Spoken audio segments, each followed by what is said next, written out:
Hi everybody, Jim Hancock with PA Excel. I'm here to talk to you guys and answer some of your questions. So thank you to Sydney Gray, PA student from Fort Lauderdale, Florida, for asking this first question. She says, let's say you have your resume together and you're ready to go. Now what? What do you do? How do you get a job? There's so many websites. Where do I go?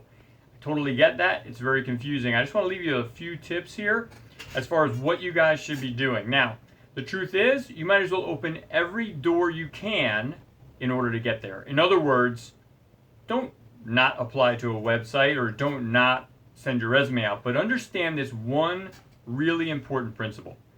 You will most likely get a job because of somebody you know more than anything else. So, first of all, use your most important resource. All of your preceptors, they saw you. They may not be able to hire you themselves, but they might know somebody. Don't bother us too much who are precepting, but every 2 weeks, a gentle little text saying, hey, I'm looking for a job is a good thing, because if you do that to me yesterday and today I see my buddy Joe and Joe's looking for a PA, this is really going to help because I'm going to remember you, and that's who I'm probably going to recommend, provided while you're on my rotation, you really acted like an employee. So important as well, correct?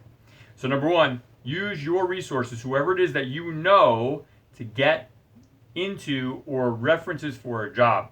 Now, when it comes to so-called cold calling, it's really tough, to be honest with you. So, number one, put out as many as you can as long as it's free to you.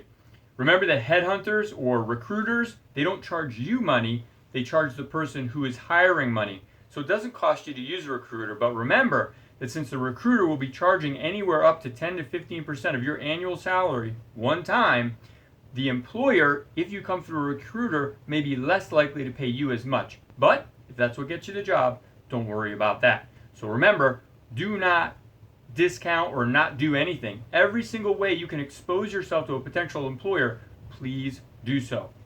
This is one last thing I'm going to leave you guys with. If you're doing the cold call thing, okay? So in other words, you're going to send your CV or resume through a fax machine to somebody who requested it. Remember your cover letter? Be very clear about what it is you want and where you're going.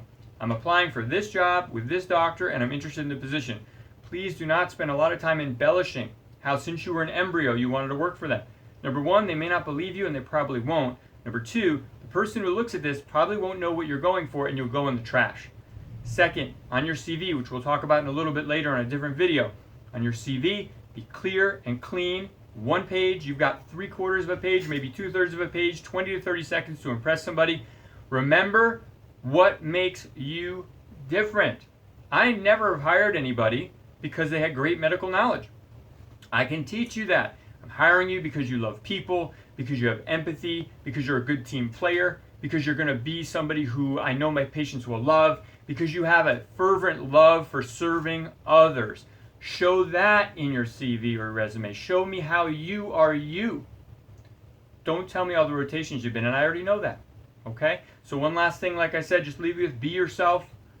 Open every door you can. It's better to have to say no to a few people than have no one to say yes to. With that in mind, guys, have a great day. We'll talk to you soon.